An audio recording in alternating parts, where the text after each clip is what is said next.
despite what this guy says on the radio that all I do is go around and eat hot dogs every day, sometimes I talk to, I guess, celebrities that come to the game too. Boomer and Carton from The Fan are here, and you're babes of baseball. You have fans here today. This is quite impressive on your end. I'm very proud of you. Well, first off, it's the first time you haven't interviewed a guy dressed as a sausage or a hot dog in about a month.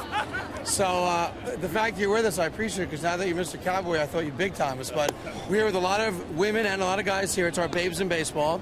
And we figured, despite the Mets record, nice afternoon, good day for a ball game. We love the stadium. Why not bring a bunch of people out here and have a good time? All right, now let me ask you a question. When do you guys sleep? I'm very curious. I mean, when you're listening in the morning, watching in the morning, whatever it is, when do you actually sleep? As a base hit here down the line by Angel Pagan. He's going to stop it first. By the way, we love when you do that.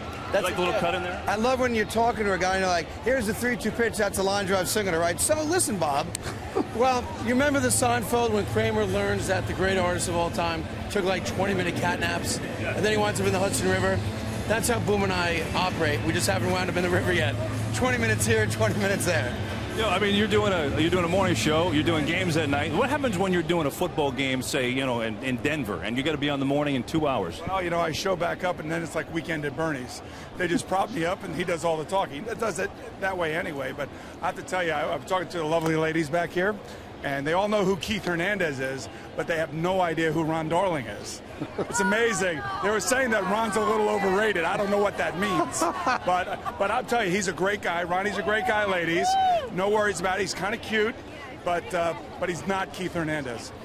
Well, Keith was on Simon. Who is more grumpy, would you say, at 4 a.m.? Is it Boom or you? Well, I don't see Boomer at 4. He shows up at 10 to 6. But he's on Keith time. Yeah, the beauty of Keith, and Keith shared the story with us on our morning show on WFAN. I don't know if Ronnie or Gary know the story, and here's Nick Evans looking at the 1-1. And Keith walks around his house once a month in his old Met jersey, just to see how. Keith, you told us the story, and I think it's great that even at his advanced age, he has a beautiful mustache, and he looks in a Met jersey, which is great. I don't want to see that picture, though. The slippers on, the whole thing. Yeah, I'm not sure. You know, the thing that I've done with Keith is I've gotten rid of all my gold coins. And, you know, because he's told me to. And I'll tell you what, I feel so much better because of it. I'm just going to get out of here for this goes somewhere I don't want it to go. Guys, good to see you. Always a pleasure to listen, and we'll see you soon. I got